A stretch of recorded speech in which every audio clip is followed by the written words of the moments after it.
আসসালামু আলাইকুম ভিউয়ার্স, আপনারা দেখতে পাচ্ছেন এই মুহূর্তে আমি দাঁড়িয়ে আছি কুয়াকাটা সমুদ্র সৈকতের একটি আবাসিক ভবনের ছাদে।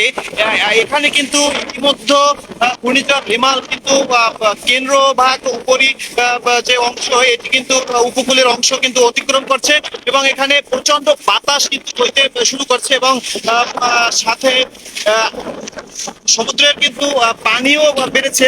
আপনারা দেখতে পাচ্ছেন এই মুহূর্তে যে বাতাসের যে তীব্রতা এটি কিন্তু আসলে পুরোপুরি দেখা যাচ্ছে না এবং বিদ্যুৎ নেই, যার কারণে এখানে অন্ধকার একটি পরিস্থিতি আপনাদেরকে সেই রকম সরাসরি আমি দেখাতে পারছি না।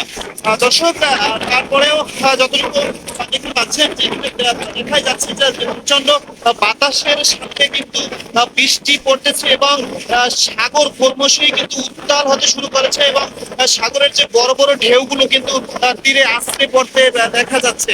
দর্শক, আপনাদেরকে যদি একটু জুম করে আমি দেখানোর চেষ্টা করি, এখানে কিন্তু সাগরের সেই ঢেউগুলো কিন্তু দেখা যাচ্ছে।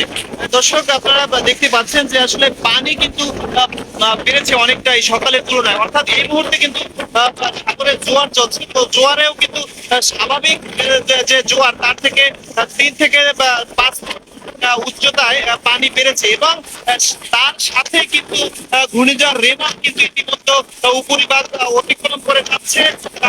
এই জন্য কিন্তু আসলে বেশ প্রভাব লক্ষ্য করা গেছে এবং আমরা দেখেছি ইতিমধ্যে বেশ কয়েকটি দোকানপাট কিন্তু বিধ্বস্ত হয়েছে এবং টিন সহ উপরের যে ছাউনিগুলো কিন্তু বাতাসে ভেঙে গেছে।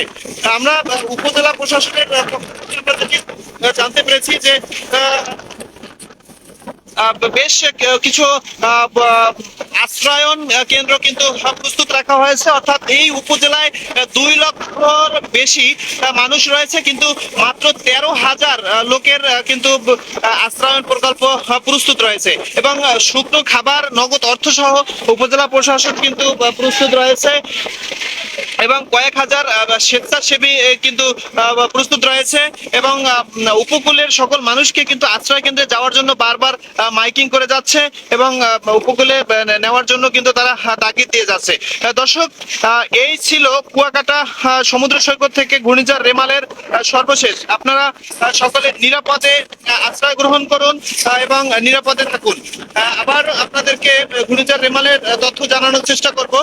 সকলেই সেই পর্যন্ত আমাদের সঙ্গেই থাকুন।